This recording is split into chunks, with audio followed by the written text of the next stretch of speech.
Hello and welcome to another episode of Pittsburgh Sports Memories. I'm your co-host Steve Wirt, and as usual, I'm joined by. Hi, everybody. I'm Tim Hannon. And on today's episode, we're going to be covering Super Bowl 43. This is the sequel, I guess, to the Super Bowl 43 season, but this will only be covering just the Super Bowl game. So if you want to hear about the season and playoffs, you would need to listen to the other podcast. If you only care about the Super Bowl game, then by all means, just listen to this episode.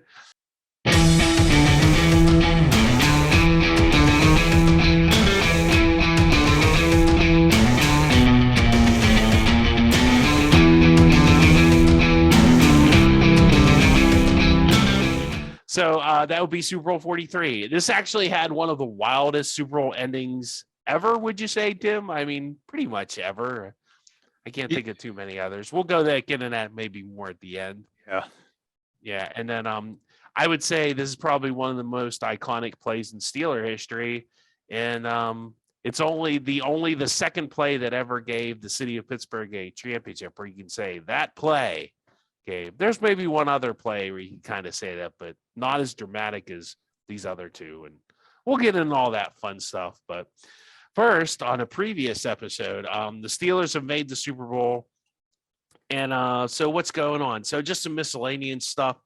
This game was on NBC, right? Yes, it was an NBC game, and it was Al Michaels and John Madden. Do you believe in miracles?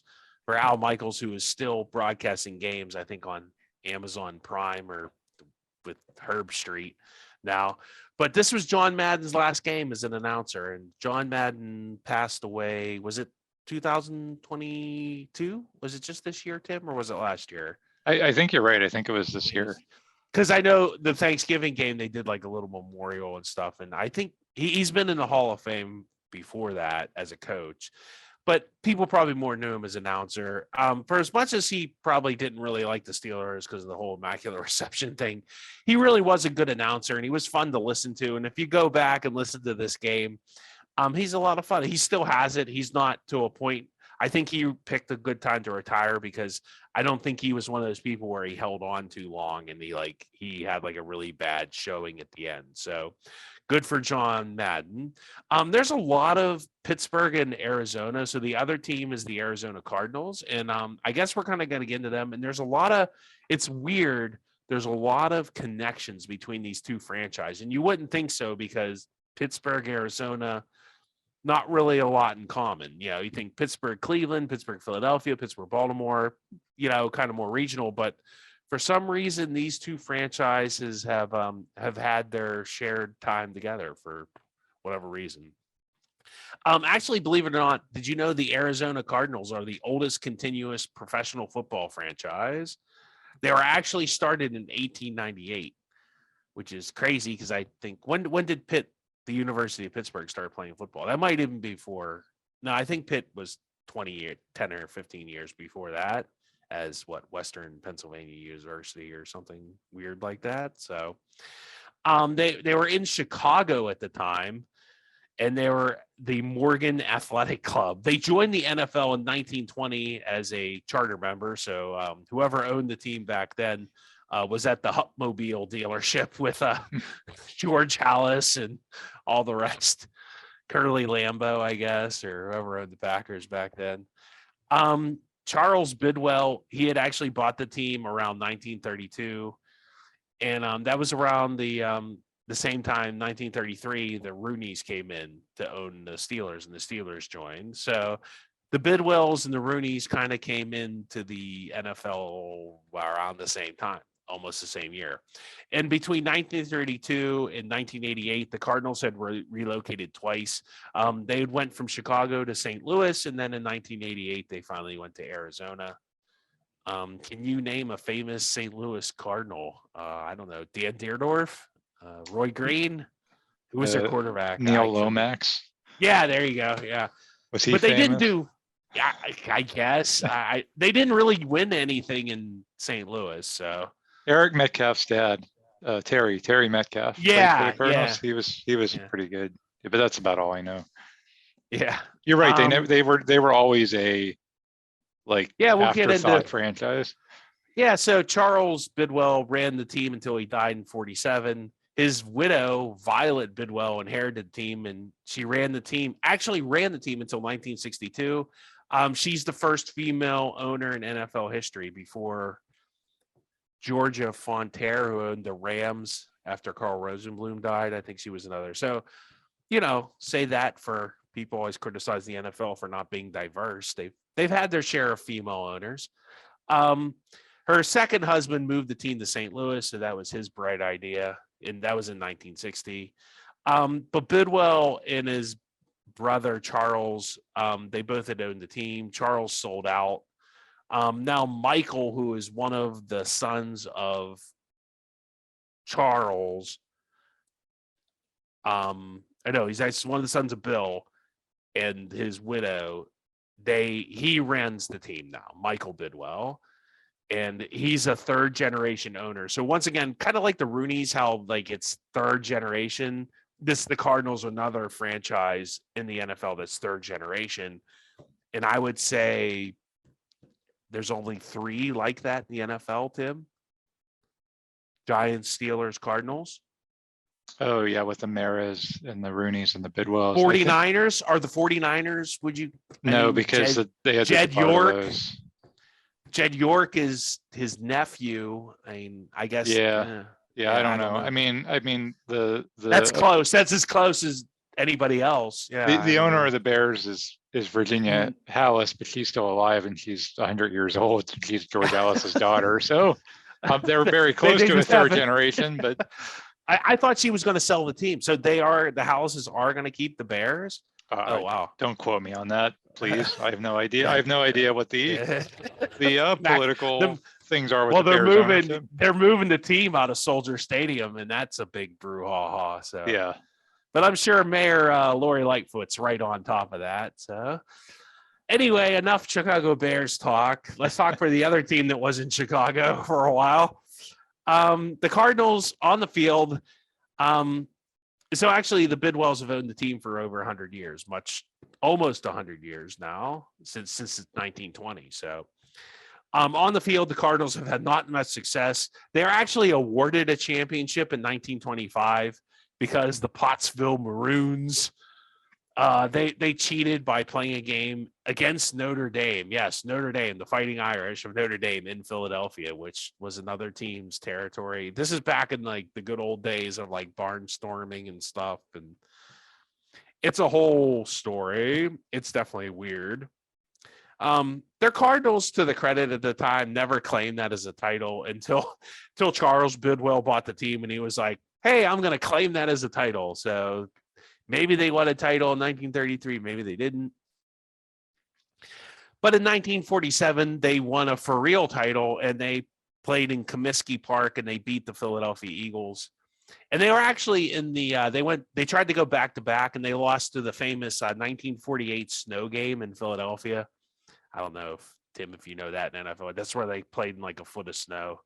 And the guy who's like the MVP of that championship game literally rode like the trolley to the championship game. It's nice. Like his wife didn't. He was like, they told us like, all right, I'm gonna go play some football. I'll be back. So Steve, I might be stealing your thunder here, so I apologize. But that 1947 championship game is another interesting connection. You're going to talk more about the connections.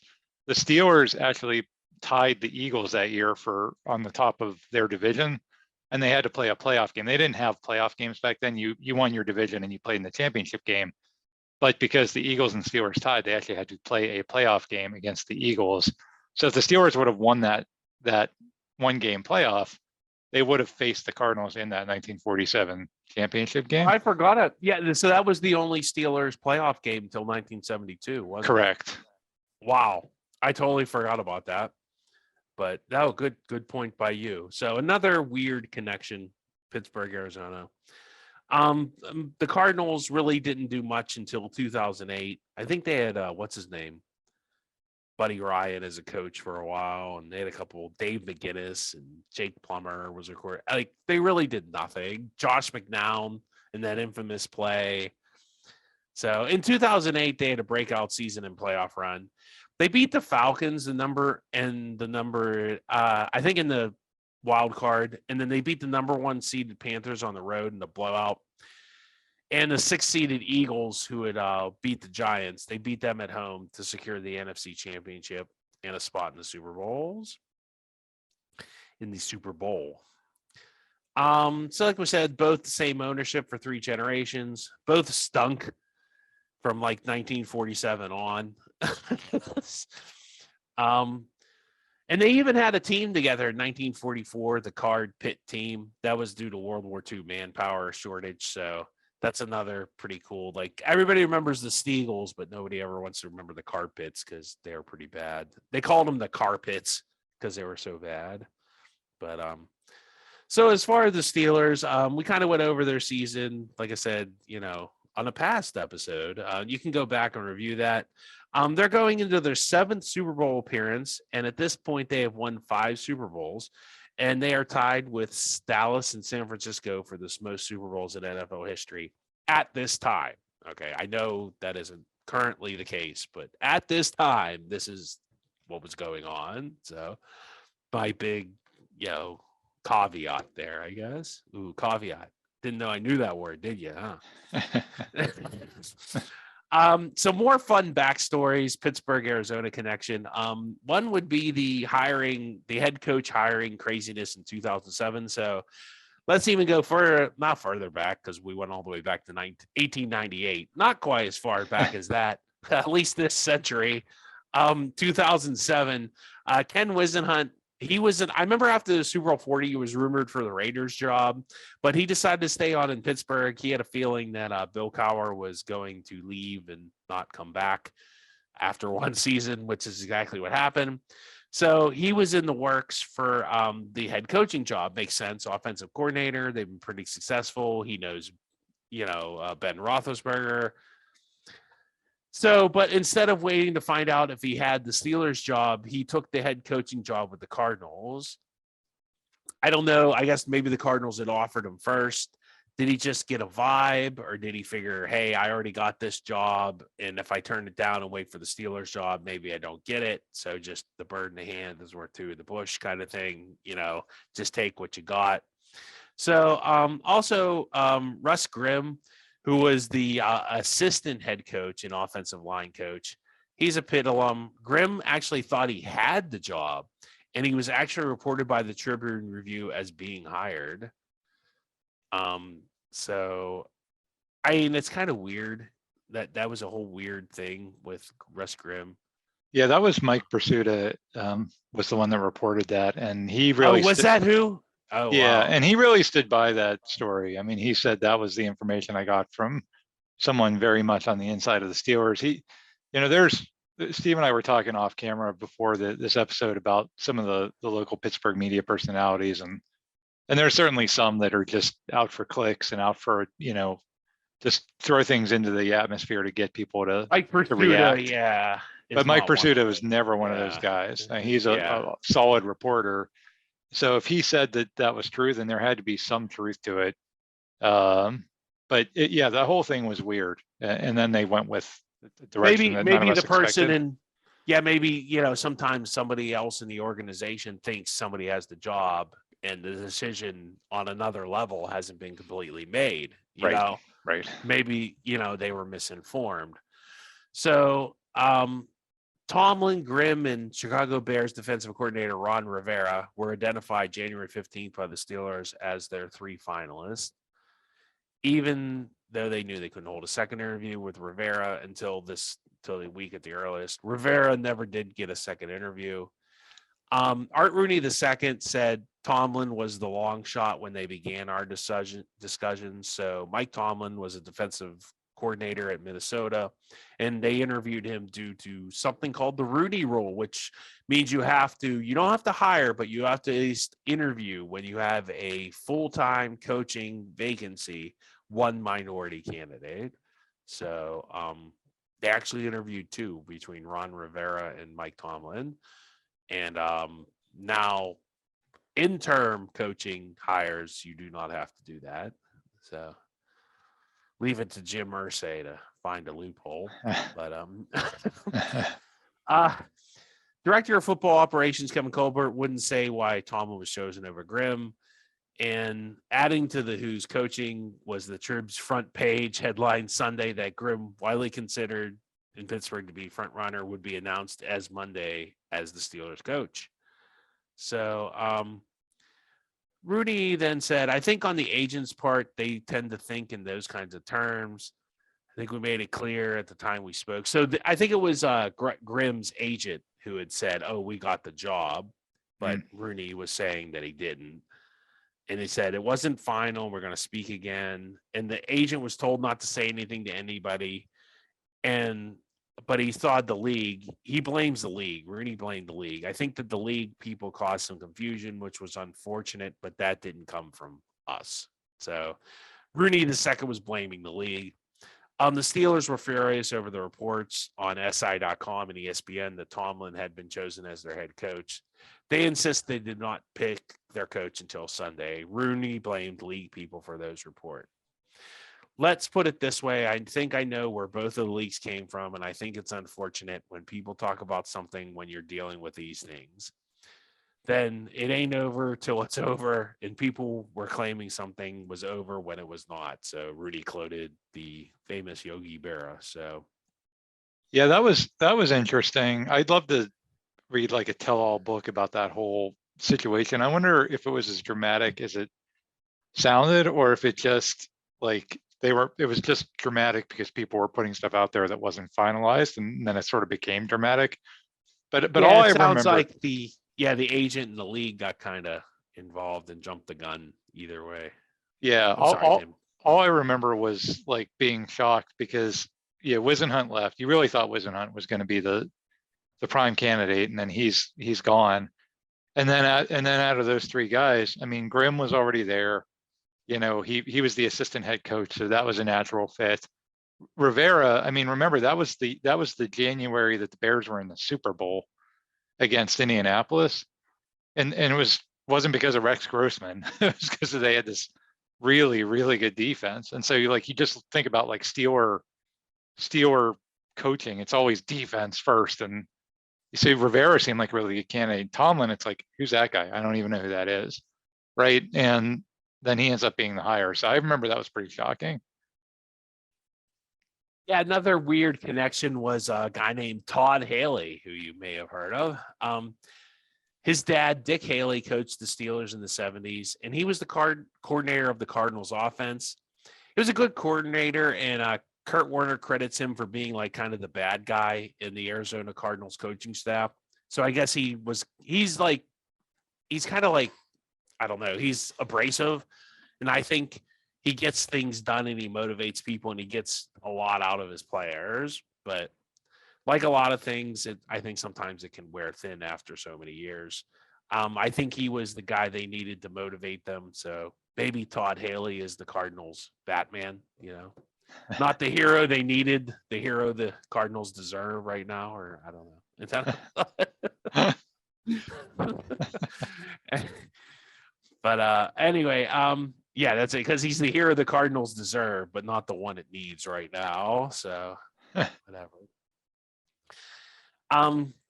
Kurt Warner, our favorite grocery store bagger that turned to NFL quarterback. I really do like Kurt Warner. It's a great story. He's a good person.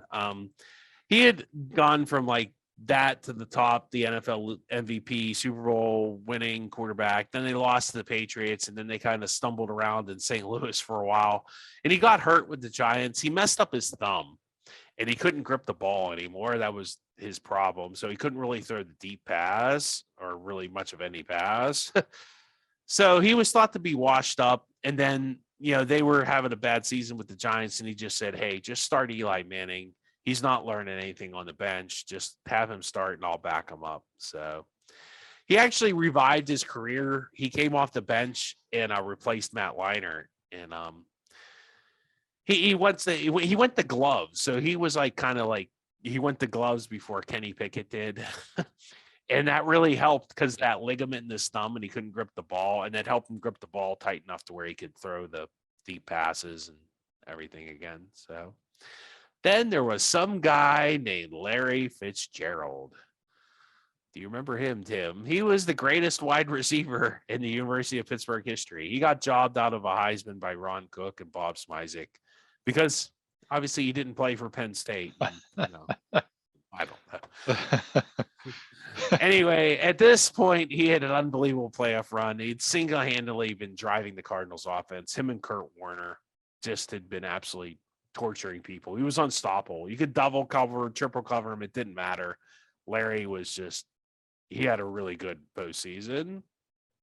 Yeah, I think the Cardinals were like 9-7 that year. They didn't have a particularly dominant regular season, but then they, like a lot of teams, they got hot at the right time, and then they just rolled through the playoffs, like you talked about earlier. Their defense played decent. It wasn't bad, but it really was on offense. It really was the Larry Fitzgerald show. Right. So the key players, Troy Polamalu, he had a pick six in the championship game on a previous episode. That was a big part of why the Steelers where they are. This guy named Santonio Holmes, he made a big catch in the playoffs and a punt return. And another key guy that you might want to think about is Ike Taylor. Ike has the unfortunate, job of trying to cover Larry Fitzgerald. Now, Ike's pretty fast and he's pretty tall and he's got great long arms. But the one thing Ike doesn't have is he does not have very good hands.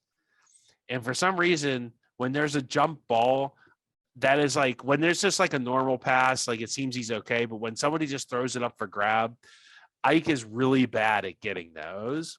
And the problem with that is the best player I've ever seen at catching jump balls would be Tim. Yeah, Larry Fitzgerald. Yeah, so that's a really, really bad matchup. Yep. So Ike might be able to keep up with him speed-wise, but if the ball's in the air, I just, nothing against Ike. It's just, it's going to be a bad day. So, going back to Ken Whisenhunt, let's see. No, hold on. All right. I guess we're going to go to the Super Bowl here. Or no, we'll do some more. Dick LeBeau was our defensive coordinator. He's like 77. Let's see. Okay, let's get into the game. So, some key plays of this game. We'll go through. There was a review on this early too, wasn't there? Where Ben scored a touchdown and they called it back. I think that happened. So here's Gary Russell. The Steelers have driven down to like the 2, and here's Gary Russell scoring a touchdown. So wasn't this the last? Is this the last Steeler to score a rushing touchdown, Tim? I don't remember that. It's one we covered this in our fun facts episode. It's one of my favorite trivia questions because he's the only one. Yeah. Well, there's 3 touchdowns the Steelers score in this game, and the other 2, which you're going to talk about, are maybe 2 of the most famous plays in Steeler history. No one ever remembers who scored the other touchdown, and here it is. Yeah. Ted Williams' eyesight. 3rd and goal. Russell puts his head down. Does he get into the end zone? He does. Touchdown. Yeah, because I think earlier in the game, Ben had tried to run for one, and then it got reviewed. They called it a touchdown, then it got reviewed, and it wasn't a touchdown. So and they had to settle for a field goal. Because remember what we talked about in our last game or in our last episode was that like something and goal was a terrible situation for that team. Well, even if you watch the video of that, like Gary Russell does not get in convincingly. Like, barely. Yeah. And like that was he probably broke the plane. It was like one of those ones where it's just like a mass of humanity. And it's like, well, maybe he broke the plane. Maybe he didn't. I don't know. And that was 3rd and goal. Yeah. Because I think they had gotten stuffed on 1st and 2nd and goal. So they didn't have a good offensive line. They had a terrible offensive line. They didn't have a guy like Bettis. Gary Russell was their goal line running back, so that tells you a lot right there. But they got in that time. Now Ben throws an interception here. Biceps, it's going to require surgery. 55 LeBoy. 2nd down and 4 from the 22-yard line. Ben protected well, but then has that deflected and intercepted at the 33-yard line. Carlos Dansby with the deflection and the pick. Yeah, that's what we're talking about. Carlos Dansby being very good in pass defense. Coach.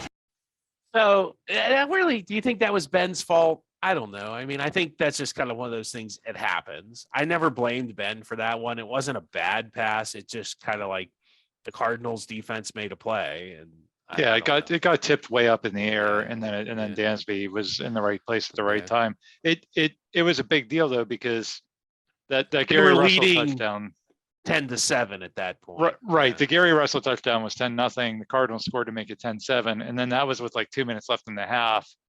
And now they're going to get the ball at like the Steelers' 25-yard line with a chance to at the very least tie the game. So we'll go to probably one of the biggest plays in Pittsburgh Steeler history. So we are first and goal, and this is still after the Ben Roethlisberger interception, and the Cardinals there are 18 seconds left in the half, and it is first and goal from, what would you say? That's the 3.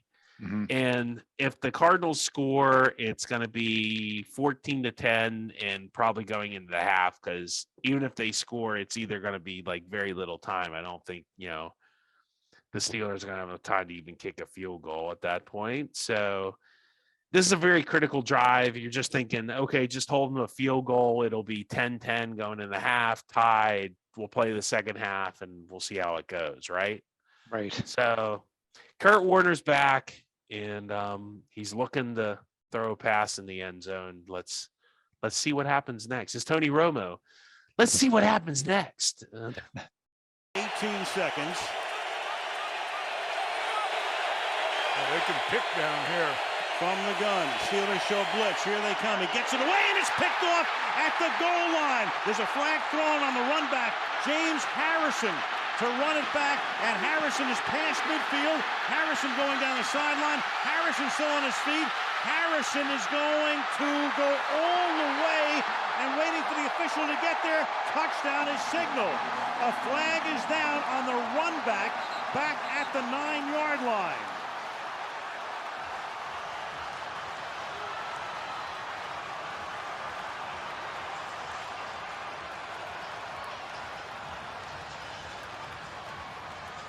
Prior to the pass, personal foul, grasping the face mask.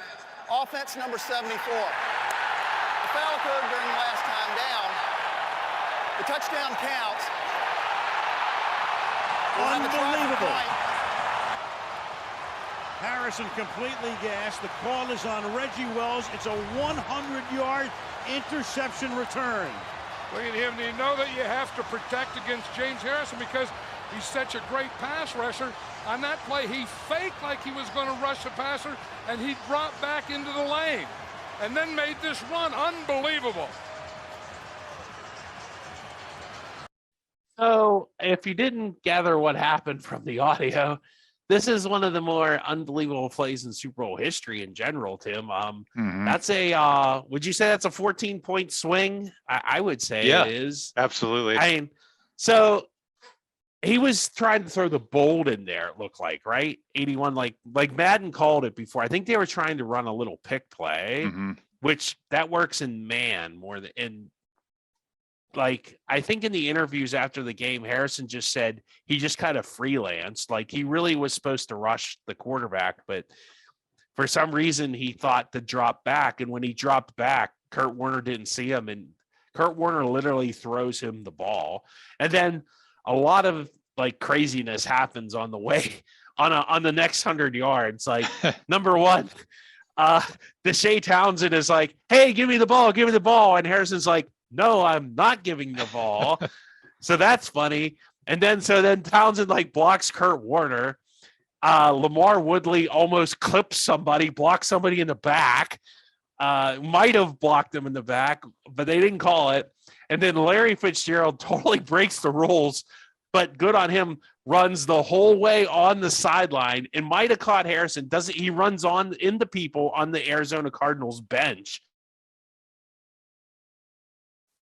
If they wouldn't have been in the way, he might have caught Harrison earlier. and he catches Harrison at like the 2 or 1 yard line, and they both fall into the end zone. And I think if somebody wouldn't have been in the way, like I've heard that too, like if somebody wouldn't have been in the way on the Arizona Cardinals sideline, he might have caught him. Yeah, I can't. I don't know who the player was, but it was because Fitzgerald. It's not like he went like behind the bench to run him down. He just he was on the white paint. Yeah. And you're not supposed, if you're on the sidelines, you're not supposed to stand on the white paint. But one of the Cardinals guys was standing on the white paint. If you go watch one of the NFL Films replays, you see Fitzgerald run into the Cardinal guy that was standing on the white paint, and he did catch him and almost tackle him. They had to review it because he did tackle him, but it was like into the end zone. So all he had to do is catch him 2 yards earlier, and that's a 98-yard or 99-yard return that results in nothing. It's the time it expired too. So that would have been a 7-point swing, but not a 14-point swing. So that's probably one of the greatest interceptions in NFL history. It's one of the most bigger game-changing plays. And to his credit, I remember Ken Whisenhunt went in and was like quite calm about it. Like it was like, well, yeah, that was a big play, but we still got the second half. He said something to that extent. We're gonna, go in and, make some plays in the second half. And I thought, buddy, I remember when he gave that interview, he said, what are you talking about? You just lost the Super Bowl. I thought at that point we'd won the Super Bowl, Tim. Didn't you? I thought, yes. There's no way we're losing this now. That's like any other Super Bowl I've ever watched. That's the nail in the coffee. That's it. That's the NFL Films highlight of like Willie Brown running down, the close up. That's the NFL Films music. That's, John Facenda, and then the Pittsburgh Steelers, that's it, right? That's it. Yes, I totally agree. I thought the same thing. And that's interesting, Steve, that you brought up like past Super Bowls, because you're right. There's so many moments. The Super Bowl where the Raiders beat the Redskins, they got a pick six right before halftime. The Raiders did. And the Redskins never came back from that. The final was like 38-3 or something. Oh, that was that play that Joe Theismann still complains about. Right. Yeah, right. It was like Jack they called a screen pass. Yeah, it was like they called a screen pass on their own like 2 yard line or something. Right. It was a terrible call. But this was even worse than that, because they were in their own end and they threw a dumb interception. Here, the Cardinals were about to take the lead. They were about to take the lead, and now the Steelers have a double-digit lead as a result. Like, you don't come back from that. That's what I thought. Like, you can't come back from that. And then they have like. Well, you wouldn't think you come back from 28-3. Well, yeah, that's a good point. But then they have the extended halftime where they have like the halftime show. So it's like that super long halftime, and all you're doing that whole time is you're stuck with that memory of the very last play that happened was this devastating 100-yard interception return. So you're right. I thought that's it. We won, game over. You know what? And probably if you had a guy that if you didn't have the people on this team, on that Cardinals team that they had, I mean, you have Kurt Warner, Larry Fitzgerald, Todd Haley, Ken Whisenhunt, Russ Grimm. You have some people that, are kind of high character people. And that's probably a big reason why it's like, the more I think about this, the more I feel bad for the Cardinals. I agree. It's just like one of the Super Bowls, like you almost feel bad somebody had to lose it. So I totally agree. They deserved to win the game. They deserved to be there. They deserved a lot of things, because you're right. So many other teams would have just been done at that point. Yeah, it goes to speak to their character. They were a worthy NFC champion, and it's a shame they didn't win it, but I'm not that upset either. No offense. Yeah, I wish a lot of those guys who I like. Yeah, I wish they would have been playing against somebody else. Yeah, the Patriots. I wish they would have done that to the Patriots. Yeah, yes, perfect. But I digress. So let's go. So what happens? Here we go. A little later, Kurt Warner finally throws his fade pass to the rookie out of Richmond is the running back. And it's going to be a fade for Fitzgerald, who's going to go up and make the catch for the touchdown. Yeah, Ike The thing Ike Taylor didn't have a chance against Larry Fitzgerald. It was 1st and goal from the Steelers 1. And, come on. How many times did I sit in my end zone seats at Pitt and watch him do that with Rod Rutherford against, good corner? Ike Taylor, no offense. He's a good corner. He's a good player, but he wasn't going to stop Larry Fitzgerald on the fade, who's So outside of Chris Carter. I mean, who else was better at that? no, you're absolutely right. Let's back up just a little bit though, because I do want to bring up something that happened before that. So that was with 7 minutes left in the game, and Yes. and the Cardinals were losing 20-7. So like, Yeah. we talked about high character and they didn't give up, but the entire third quarter and half of the fourth quarter, they didn't score any points. No. And the Steelers really had a chance in between that time to really put the game away, because they got inside the 10-yard line, but then they couldn't score because, like we said, they stunk inside the 10-yard line. So they had to kick a field goal. But on the field goal, do you remember what happened on the field goal, Steve? No, I don't. What happened on the field goal? So that we made the field goal, but one of the Cardinals smashed Mitch Berger, who was our holder and our punter, like in the face, and they called a personal foul. Is that when we took the points off the board? We took the points off the board. We get half the distance. So now we've got 1st and goal from like the 3, and we ran 3 plays and couldn't get in the end zone and had to kick the field goal again. And so that made the score 20-7 when it could have been 24-7. And it was unbelievable that, because I just felt like that was really, the Cardinals weren't giving up and all that stuff, but boy, that really could have been the death knell.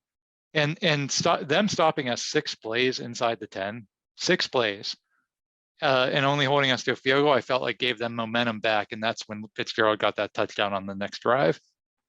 And I think too, like, that was kind of the Steelers' MO that year. It's like they couldn't put anybody away because they couldn't run the ball.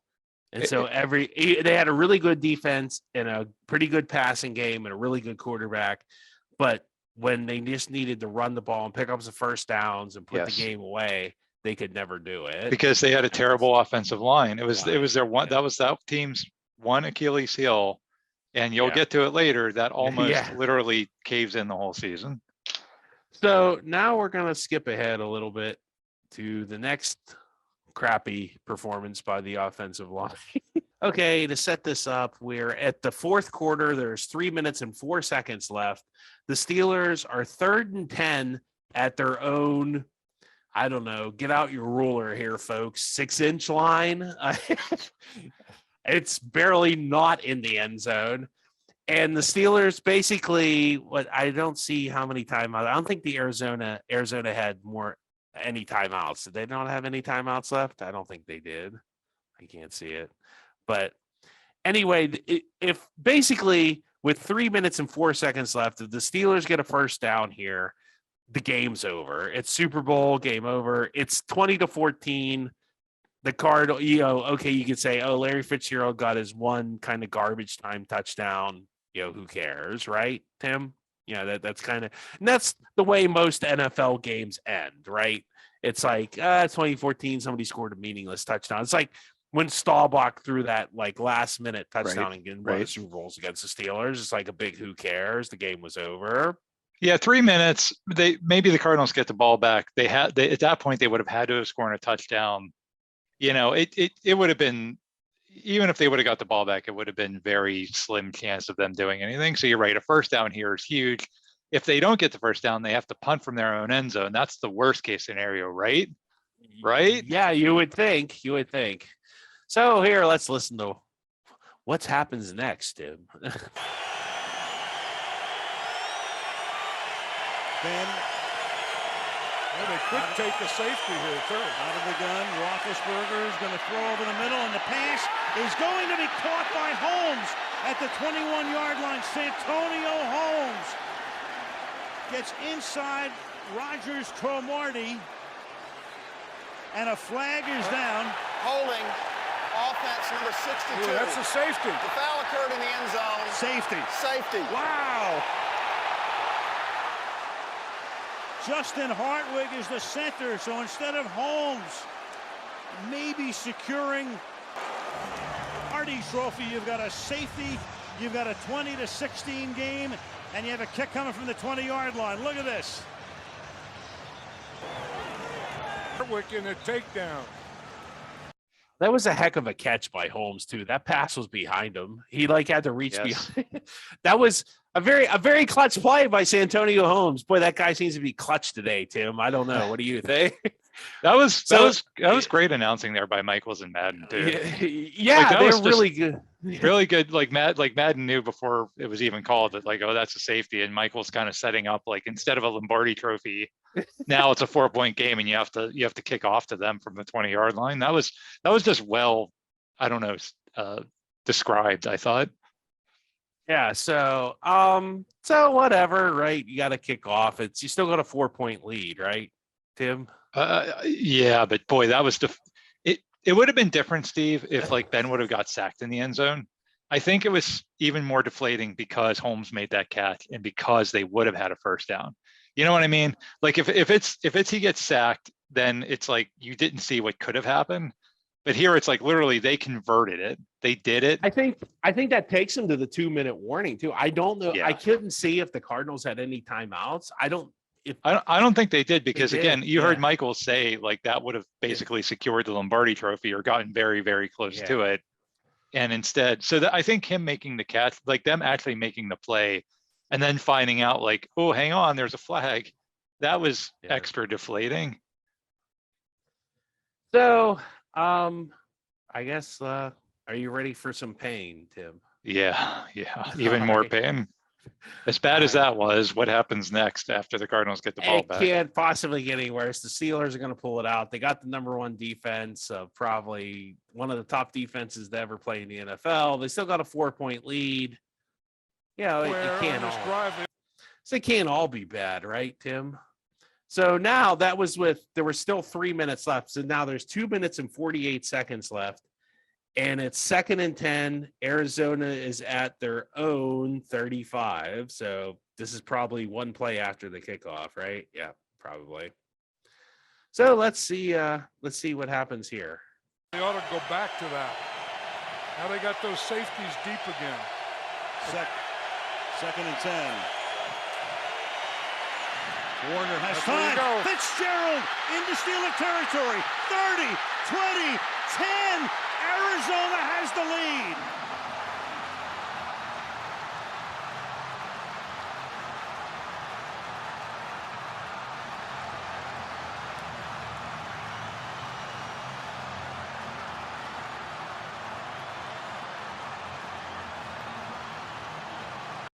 Nice shot of Larry Fitzgerald Sr., by the way.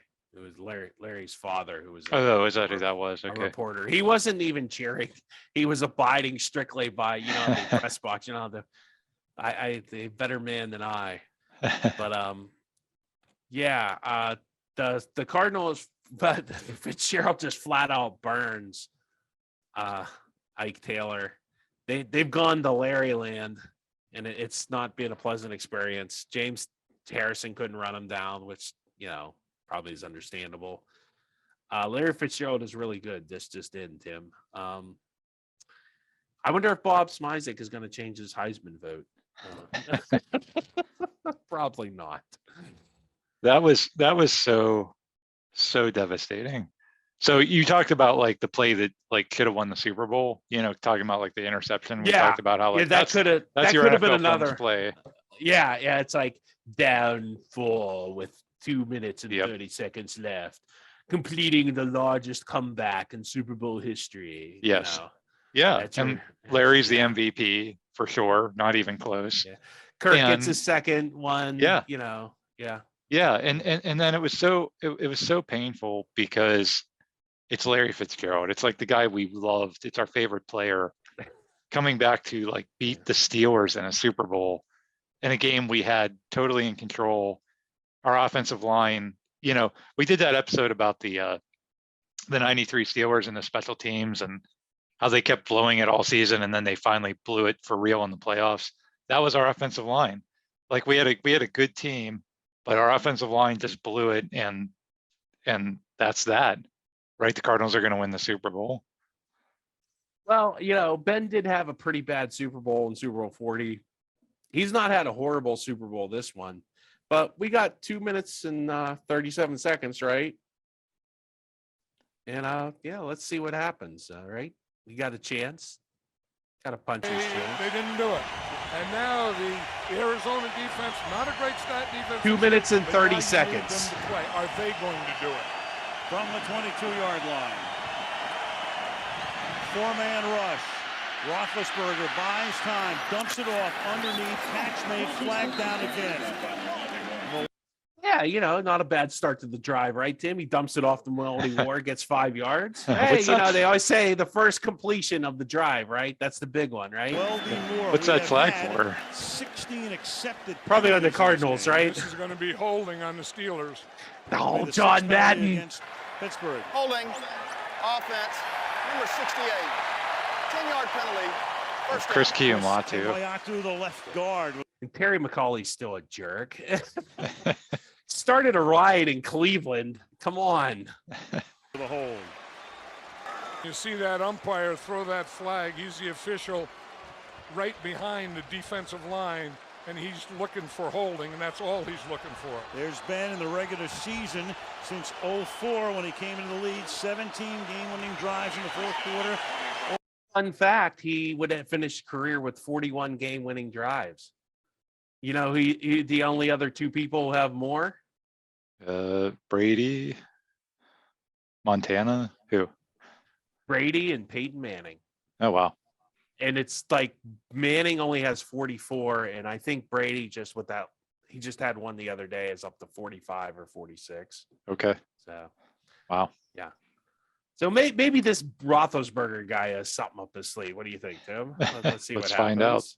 Yeah. More overtime, which is where we are right now, 1st and 20 from the 12. You know what's better than 1st and 10? 1st and 20 from your own 10.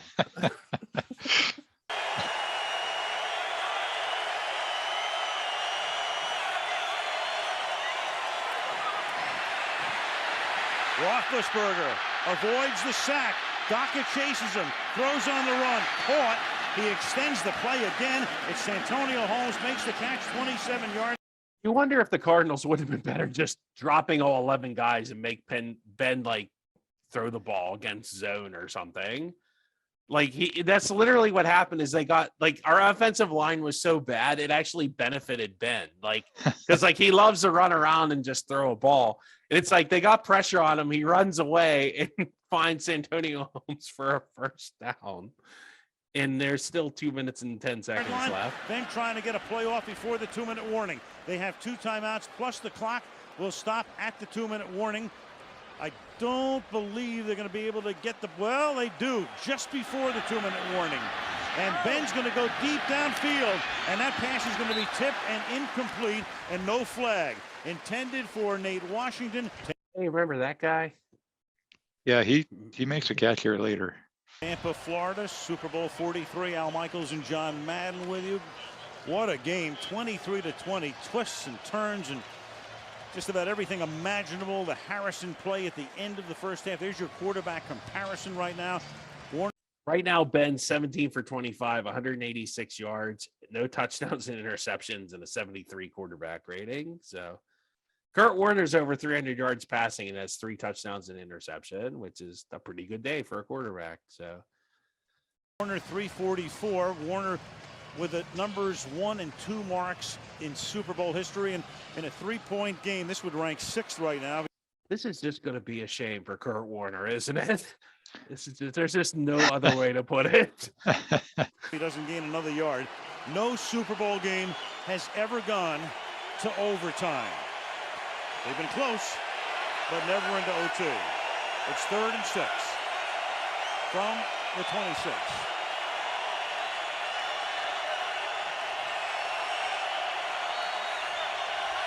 Card showing blitz, and here they come. And Roethlisberger escapes and throws, and the pass is caught. Holmes reaches up, makes the catch. Dansby was back there. And Another like one of those patented Ben. He actually stays in the pocket on this one and like what double, triple clutches before he finally Yeah. throws the Holmes, who makes a nice like leaping catch on that. Yep. Coverage with him, blitzing the backers. Francisco came in, the safety as well. Huge first down. You know, and that's the thing about the blitz, and the Cardinals even talked about that. You know, you want to blitz Ben, but if you don't get him and he can step up, he can make a big play on you. 2 timeouts for Pittsburgh. Pass caught. Washington will try to get out of bounds, and he can't. So that keeps the clock rolling. Adrian Wilson makes the tackle again. Pittsburgh at least trying to get into field goal range for one of the better kickers in the league, and there he is. And it's become a little bit windy here on a night that started completely windless. 70 seconds to go, 1st and 10. Roethlisberger stepping up. He's going to run. Not far. He's going to get taken down at the 46-yard line. And the Tick, tick, tick, tick, tick, tick, tick, tick, tick. Pittsburgh Steelers are going to spend a timeout. They have 1 left. 61 seconds. Jeff Reed, and when you kick at Heinz Field in Pittsburgh, you're kicking at probably the toughest venue in the NFL. This not nearly as tough, but what about the wind? Andrea, you're down there. What's going on? Well, it's definitely picked up down here, Al. There was no wind in Tampa that night. I don't know what they were just like, I don't understand why they were like harping on this. It's like literally 60 degrees. It's perfect football weather. Well, I don't know what they're even complaining about at this point. And it's interesting because you know, so there's what 62 seconds. They're in Arizona territory. They're definitely not in field goal range. But that's kind of the goal at this point, is to just maybe get 10, 20 more yards. Yeah, Get and into Jeff field goal Reed's range. reliable. He's good in the Right. clutch. He kicks in Heinz Field, like they said, which is impossible to kick in at this time. So I had no doubt once they got inside the 30, he was going to hit the field. They were at least going to overtime. Now, Jeff Reed told me that going in this direction, his range is 53 yards, but keep in mind that he would now be kicking into the wind with the breeze picking up as it has. Right, the front coming in, I guess, from the north, because it's the northern end that he would kick toward. So the wind picking up. There it is. There wasn't a breath of air before the game until sometime here in the second half. 2nd down and 6 now. So to be in that range, they would have to get inside the 35-yard line. Right.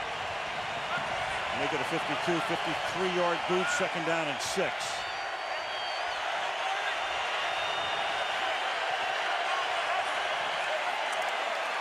Rushing 5. Ben pumps, throws, caught. Holmes. Francisco falls down. Holmes is going to take it inside the 10, and he's going to get to the 5-yard line. That's probably one of the like more underrated plays in this game. I mean, that was like what, a catch for 30 yards, and the defender did, like Al Michaels said, was that Francisco fell down. Yeah. But Ben, that was another Ben like double, triple pump play.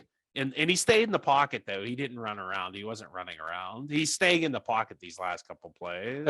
You're right, though, that's sort of like one of those forgotten, like all-time great plays, because they weren't even in field goal range, and now they're at the 5-yard line, and that was maybe maybe like 10 yards in the air, and then Francisco kind of slips on the turf, and then Holmes runs the rest of the way, and he like almost scores. Like, that was unbelievable, because now you're like, oh my God, now they could actually win this thing. Mm-hmm.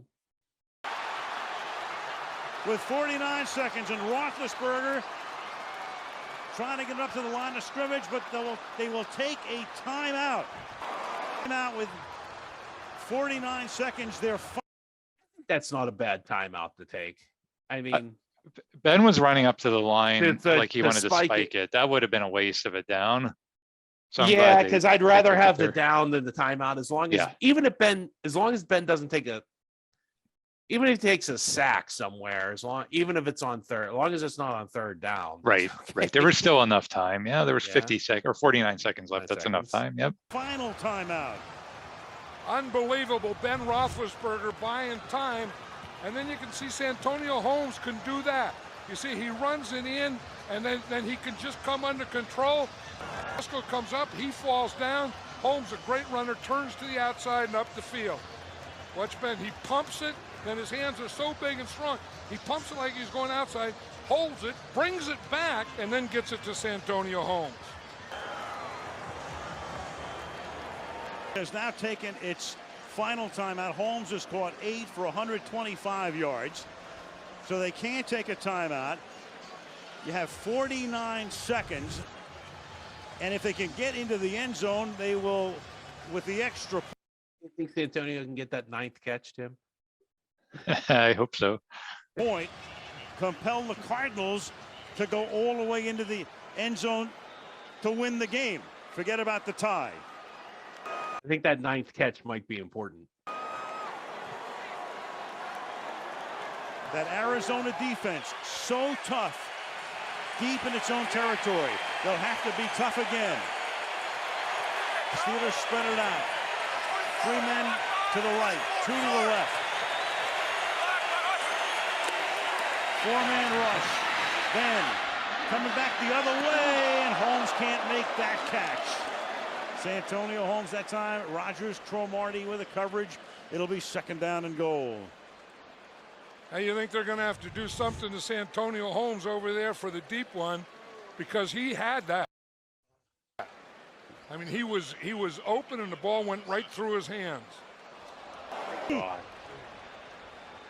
Yeah, Madden's right. That hit him in the hands, didn't it? I didn't realize that hit him in the hands until just now. I knew he missed it, but ooh, it was high, but it was catchable. Yeah, it would have been. It would not. It wasn't like it was an easy catch, but he's an NFL wide receiver, and he was. Yeah, that should have been a catch. I don't think Ben can throw it any lower. He risks interception. Right. So, yeah, right. He had to put it where he had to put it. And he was open too, and he was like had a bunch of space in the end zone, unlike the play after this. So we're still looking for that 9th catch, Tim. Now you think, what's the next thing they do? I mean, if they're, Santonio Holmes is one thing. To me, the next thing. Oh, that hit him in the hands. Oh, it really hit him in the hands. Ward and Holmes are both lined up to the right side. Miller slot left. Washington outside left. Roethlisberger has time. Throws to the back of the end zone, and it is caught for a touchdown by Holmes. Unbelievable. Incredible. The official comes in. Let's just make sure he's in on a play like this. Obviously, they will take a long look upstairs. Ben, under the end zone. Does he get both feet down? Left, definitely. Did the right tap as well with control. You have to have control, both feet down. I say yes. I say both feet in, both feet down, and control of the ball. Amazing. 3 Cardinals are there. You've got 3 guys. He had it on the other side in the play before, though. Right. The right foot is coming up, but it's down on the ground. So, yeah, they basically ran the same play as they did the play before to the opposite side of the field. Only this time, the throw's a little lower and Holmes makes the catch. And would you believe there's still people in Arizona that don't think he got his feet down? I always thought from the beginning he had both feet down. He had his feet down. I mean, that's I think the crowd that believes that is in the minority. They're delusional. Is it down on the ground? Does he toe tap it as he has control of the ball? He has control all the way through, and that's the whole issue right there. Right, I say he has both feet down and control of the ball. We have 35 seconds. If it stands, with the extra point, you've got a 4-point game, and then Warner and company with 2 timeouts would have to go the length of the field. Field judge coming in right there. He's the closest man to it. Amazing play. Greg Gautreaux, the field judge. There's Harrison. The emotions in this game have been over the moon. Unbelievable. Terry You know, McCauley, could give us the Kurt Warner call do here, it? buddy. Could the Cardinals do it? Then they do it. You know, We'll could the edit. Steelers do it? Could Ben Roethlisberger do it? Then they did it. Golden See, we can- shot. Is an All right, Terry outstanding McCauley run. said it was a touchdown, so it's a touchdown, dude. In case you were wondering. Here comes Reed. He's going to back Arrington deep from the 1 yard line. Arrington, 15, 20, and all he gets is up to the 23 yard line. So they need 77 yards in 29 seconds.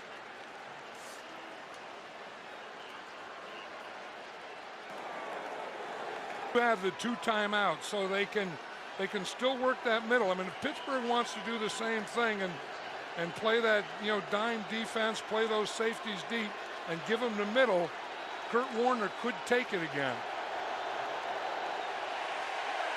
Golden, Fitzgerald, and Breston, all 3,000-yard receivers, line up on the right side. Jeremy Irvin lines up to the left.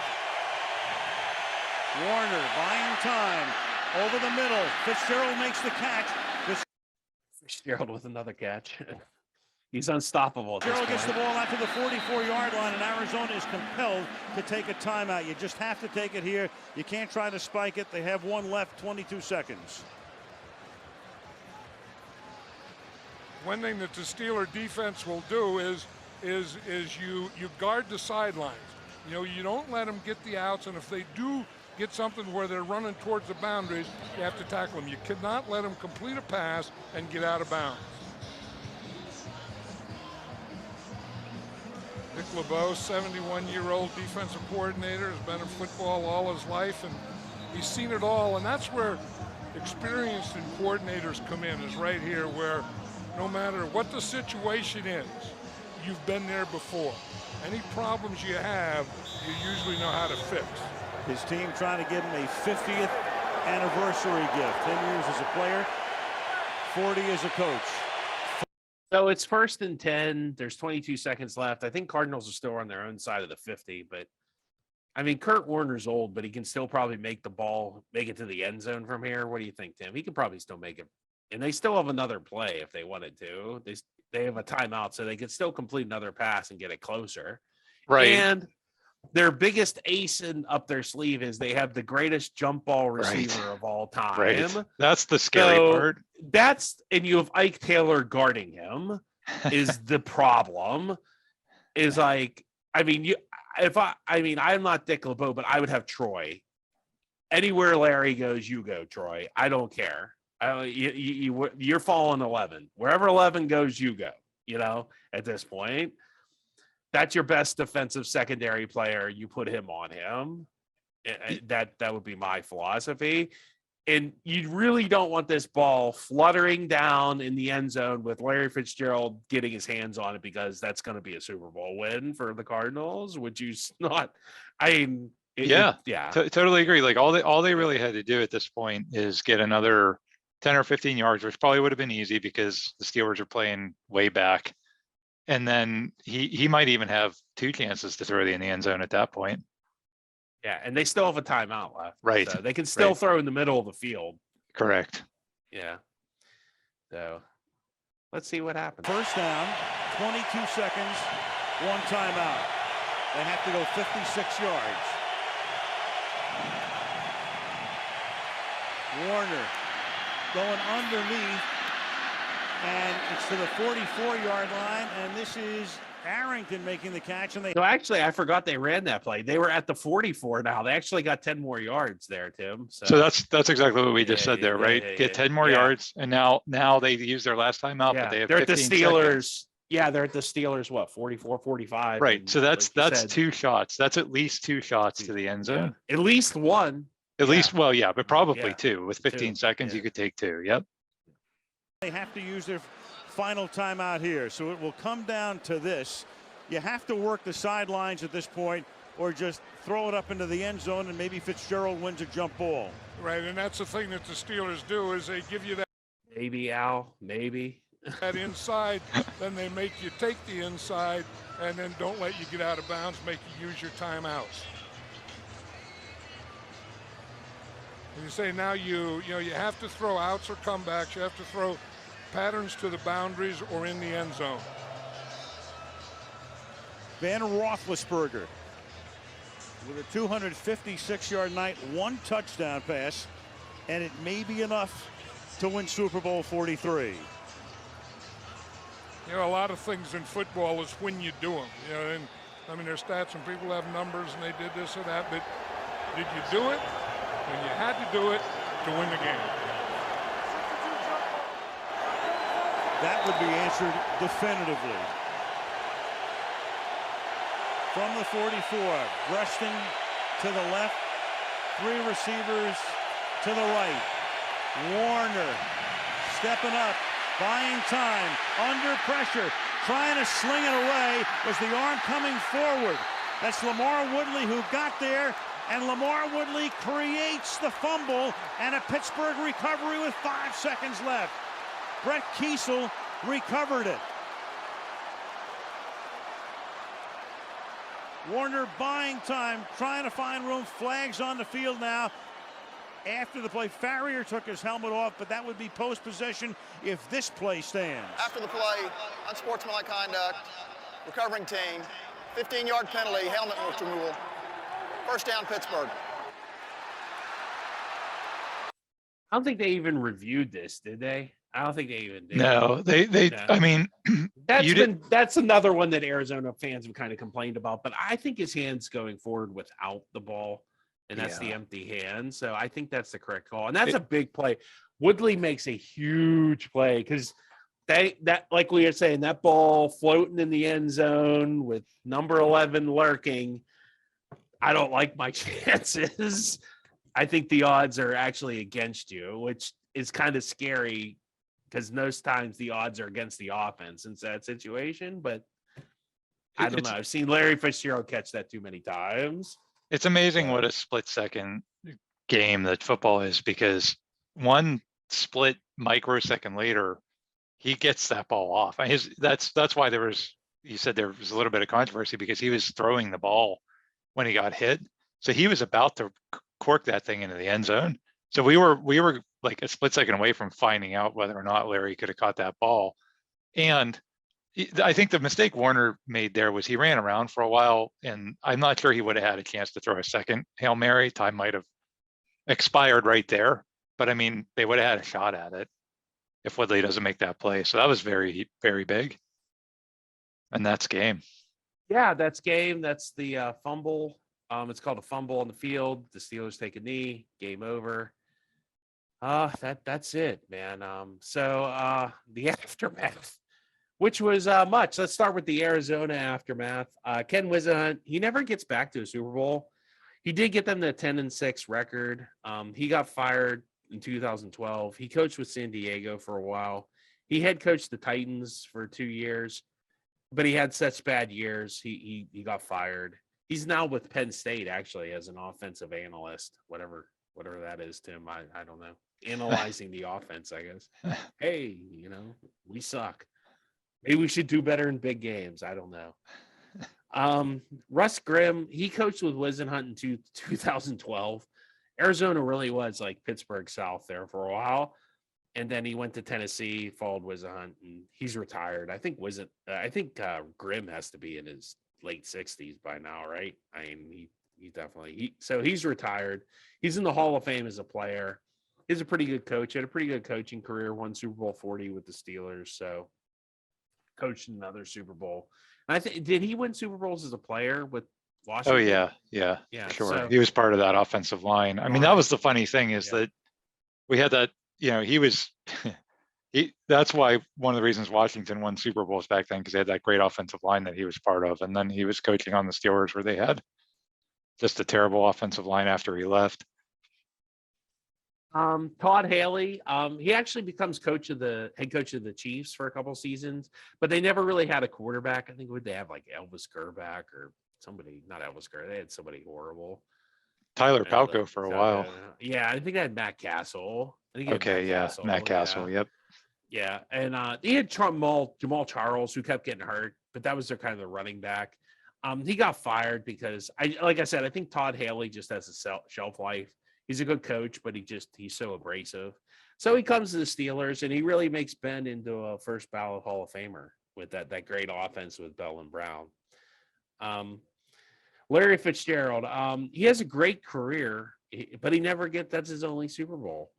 And it's a shame. Like I said, he really deserved another Super Bowl run, and he's only played for the Cardinals. He to his credit, he never left Arizona. He stuck with them, and a great player. He's a Hall of Famer for sure. I don't think Bob Smisek doesn't have a Hall of Fame vote, so can't keep him out of that, can you, Bobby and Ron Cook? So good luck with that. Not that we're holding any grudges here or anything. Kurt Warner, he had a great game. He had a great game in 2009. He threw 5 touchdowns against the Packers that they won in overtime. He made the Hall of Fame. He probably should have 3 Super Bowl rings instead of just 1. He just ran into like 2 like legendary teams, and Tom Brady with the Patriots and Ben Roethlisberger with the Steelers. So Kurt Warner, just kind of tough luck there, you know. Like you look at the way he played in the fourth quarter of those games, he really played like a champion. And he made plays, like he made that pass to Ricky Prohl, he made the pass to Isaac Bruce, and he made a pass to what's his name, Larry Fitzgerald. And then when all those passes happened with less than 3 minutes to go in the Super Bowl. They should have won all 3 of those games. Yeah. I mean, so Kurt Warner's in the Hall of Fame, deservedly so. Dick LeBeau, he leaves his coordinator in 2014. I guess it was time to go in a different direction. He at 77, he told the Urbana, Ohio Daily Citizen that he was not retiring and he was actually resigning. I'm resigning this position, not retiring. I had a great run in Pittsburgh. I'm grateful for all the things that happened to me, and I'm thankful for all the support I had. Just time to make a break. He goes on to 2017. He coaches with Tennessee with Mike Mularkey. Then he retires in 2017. He's in the Hall of Fame, probably more as a coach than as a player. Bruce Arians, we really haven't talked about him much, but he was the offensive coordinator. And despite his success in Pittsburgh, he had his fair share of critics. He was more of like a gambling guy. He liked to take risks. And he instead of running, they would go for the deep pass, and that kept getting Ben hit. So, according to Arians, he got booed at the Super Bowl parade. And people were yelling at him, get a fullback. His kind of saying was no risk it, no biscuit, So, he had a stint. His comeback stint was with Indianapolis. He took over for Chuck Pagano, who actually had leukemia. And that gets him hired in where else? Where does Bruce Arians go to get his next head coaching job, Tim? Yeah. Where Arizona. else but the Arizona Cardinals? They are in love with the Steelers organization. But he actually has a decent run. He gets in the playoffs, but his quarterbacks keep getting hurt. So I think draw play Drew, didn't he? From the kid from Michigan State got them to the playoffs one year. So yeah, Carson Palmer too. They had Carson Palmer for a while. Yep. Yeah. He actually got hired with Tampa Bay in 2019. Then he got some guy named Tom Brady, and he won a Super Bowl with him. Then he had that whole falling out with Antonio Brown. And he retired, kind of went to the front office. And I don't know. I think he had a falling out with Tom Brady, and that's why he's in the front office. And I think Tom Brady's got to leave Tampa here or retire. Maybe he'll just retire. I don't know, after the season. I think you had a different theory on that. Yeah. I don't. Tom Brady will play like 10 more years and beat the Steelers like 10 more times. It was interesting what you said about the parade, because remember when Todd Haley was the offensive coordinator and so many people hated Todd Haley, then the criticism was, oh, you ran Bruce Arians out of town, and now look what he's doing with the Cardinals, and he could have been your offensive coordinator, and why did the Steelers treat him that way? And it's like, you guys were booing him at the Super Bowl parade. It's amazing, like how everybody hates the coaches until they're gone and replaced with somebody like we all wanted, but then we hate that guy so much that we pine for like the guy that we hated. You know what I mean? Did you ever pine for Joe Walton? You're like, boy, that Joe Walton could really coach a Bobby Brister Kobe Lefty. That might be the one exception, but he's having this great career. Robert Morris, come on, he's Joe Walton. But everybody forgets that they hated Bruce Arians, right? And but then it's like when he's doing well with Arizona, it's like, oh, why did we ever get rid of that guy? It's like, oh gosh, I just people just have such short memories and they romanticize the past. They did that with Cowher too. So many people hated Cowher because he always lost big playoff games, but now he's a saint every time Tomlin screws up. Yeah, I wonder why Cowher doesn't want to come back to coaching, Tim. Yes. So James Harrison, he actually plays until 2017. He bounced between the Steelers, Bengals, and Patriots. He never does win another Super Bowl. And if not for Santonio Holmes, he's probably Super Bowl MVP of Super Bowl 43. So LeVar Woodley, he played on the Super Bowl 45 team and made 3 tackles. He plays with the Steelers in 2013. He goes to the Raiders for 1 year. And then, of course, where does he end up retiring? What team do you think he joins and retires from in 2015, Tim? Some team in the desert. Yeah, that would be the Arizona.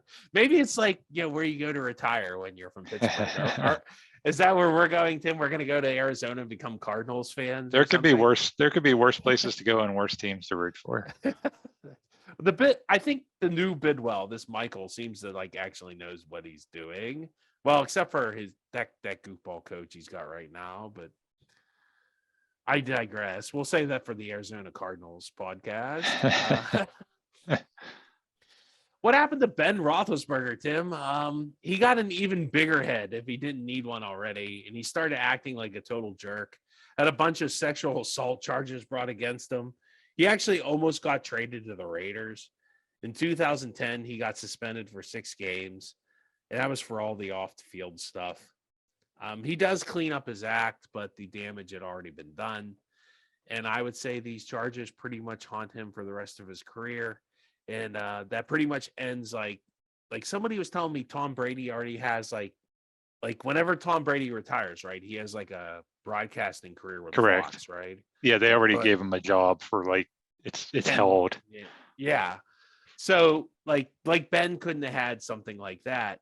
Well, because of all his silliness and the way he acted, he's never going to have that. He gets to do a podcast with his friend in his basement. So, your actions have consequences sometimes. It is what it is. You got to live with your past sometimes. He does. What's wrong with doing a podcast with your friend in the basement? It's I enjoy it. It's good for a guy from Beachview, but maybe a Super Bowl winning quarterback might want to shoot their sights a little higher. I don't know.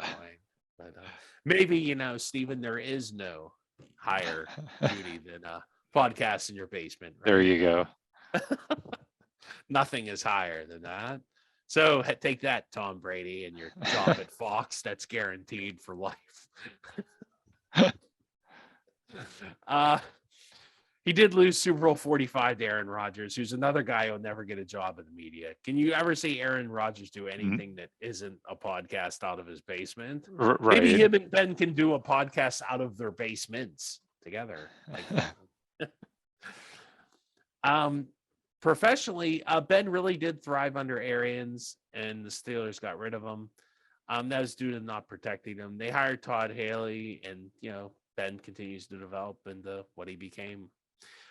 Santonio Holmes never did realize his full potential. He's another guy got into trouble with some embarrassing pictures of himself on the internet. He started taking naked pictures. And I'm just going to put this out there to all our young listeners out there. I'm not a woman, and I'm not claiming to be an expert, a relationship expert here, but I think I can safely say that there is no women on earth that ever want to see a naked picture of a dude. And that's probably not going to win you much. I mean, maybe if you've been together for a while, you want to spice things up, but early on in the relationship, I'm going to say no on those naked pictures. Does that sound like sound relationship advice, Tim? Yeah, that's not a way to. win To a over woman's somebody heart. that you're getting Yeah. to know and trying to Yeah. get to like you. Yeah, that's usually not a good pass forward. But Santonio, I think, yeah, I think Santonio got confused. That's what you like. That's not what they like. Yeah. So I digress. He also got in trouble, had to pay a fine. And something about he was involved in an assault case, domestic violence. My goodness. He got a possession of marijuana, which once again, this is 2008. If this would be 2018 or 2022, possession of marijuana probably wouldn't be really that big of a deal. But there's just more lawsuits. He threw a glass at her in a nightclub, some lady, and the lady got cut. He told somebody on a Twitter to go kill themselves.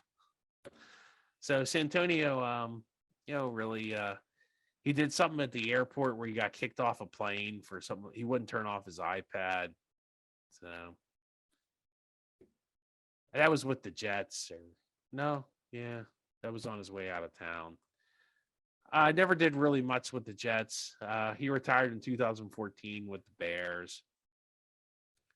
I don't know what else to say about Santonio except he kind of flushed his career down the drain there.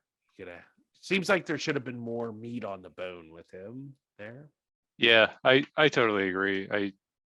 Man, that 2008 season was just one of the best seasons anyone's ever had to this day in a Pittsburgh anything uniform, not just Steelers. And that was his third year in the league. So it just felt like there was so much potential ahead. And then, like you said, he was gone. That when they made the Super Bowl again 2 years later, he was on the Jets. Yeah. So it's a shame, but I mean, at the same time, we'll always have the 2008 season and that catch. Like he'll always be a legend in this town, just because of that. What about Mike Tomlin? He has only gone to one Super Bowl since then, and he's never. The 2011 Tim Tebow game is kind of the end of his playoff success so far. I mean, at least since 2016, that other championship game where they got blown out by the Patriots, they really, Tomlin hasn't even had that much success in the playoffs. So we can go into legacy and what ifs. The Pens would win a cup later that year, making two iconic plays in Pittsburgh sports history within the span of 5 to 6 months. So Pittsburgh has the Stanley Cup and the Super Bowl in 1 year. We're one of the few towns that could say that City of Champions. I think Tampa did that. Tampa did do that too. With Tampa Bay Lightning and the Buccaneers. Yeah. Once again, Tom Brady, boo hiss. Was that the pinnacle of these teams, the 2004 to 2011? Do you think they maybe should have another Super Bowl win in there, Tim? I don't know. Maybe, but I mean, it's so hard to win Super Bowls, right? And I tried to, after this game, I tried to like soak that in and say, you know what, Steve, you and I, we weren't around for the 70s, or we were babies in the 70s. So we watched the Steelers for years and years and years and never got anything. Then they go on this great run in 2005, right, where they're the number 6 seed. They win a Super Bowl. It's Bettis' last game. And then they come back 3 years later with a lot of different people and a different coach and everything. And then they win like the greatest Super Bowl ever on a last-second play that we'll all remember for the rest of our lives. So I tried to remind myself at the time, like, what if they never win a Super Bowl again the rest of my life? Like, will I be happy? I mean, I wanted to remember to appreciate that, right? So yes, could they have won more? I think they could have, for sure. But man, I don't want to complain either, if that makes sense. Yeah, I was really hoping they would have won that third Super Bowl because I think they would have fit in like how the Washington team fits in the 80s. Like they're not the 49ers, but they were still a really good team and they won like 3 Super Bowls. So where does this team fit in with the greatest teams of Super Bowl history? I think I've done this before. I ranked the Steelers Super Bowl teams. Super Bowl 13 over Dallas the second time. That's probably the greatest all-around Steeler team. I put this win second because of the tough schedule. Super Bowl 10 over Dallas. The first one was third. Super Bowl 9 over Minnesota. They had a good defense, but no offense. Super Bowl 40. Ben played so bad in that game, but they still won. I put that over Super Bowl 14 because that's almost like the same kind of game. Like the Steelers pull it out over a Rams team that wasn't too great, but the Steelers were fading. They had to come behind to win that. Super Bowl 45 was the last hurrah of that Steelers dynasty. And of course, the Super Bowl 30 loss. That Steelers team was probably the weakest of all the Steelers teams that made the Super Bowl. And so in Pittsburgh sports history, how does it rate? I don't know. Where does it come up against the Maz home run, the Fleury save? Actually, the Fleury save happened, 3 months later? Mhm. The Hornquist goal in the last minute of 2017 that won in the Immaculate Reception or the bend tackle. I mean, like I said, you can only really point when you point to plays that won a championship. I mean, I don't know if the Fleury save is quite, because it's not, I mean, it preserved the championship, but like, I don't know, like the Maz home runs in Game 7, that was do or die. This is definitely do or die if they don't. I mean, maybe they kick the field goal and go to overtime, but who knows? But I don't know. Where do you think, Tim? Is it up there with the Maz? It's like kind of competing with the Maz a little higher than that Fleury save? Or the I think so. Yeah, I think it competes with the Maz home run because I mean they were losing it. The Maz home run, the game was tied. Tied, yeah. And here they were losing. And yes, they're on the 7-yard line. They're probably gonna at least tie it, but there's no guarantee of that. So they were losing the game with 43 seconds left. I don't know. I think that's, the Hornquist goal was tied. The Fleury save, we were in the lead. The Immaculate Reception was not a championship game.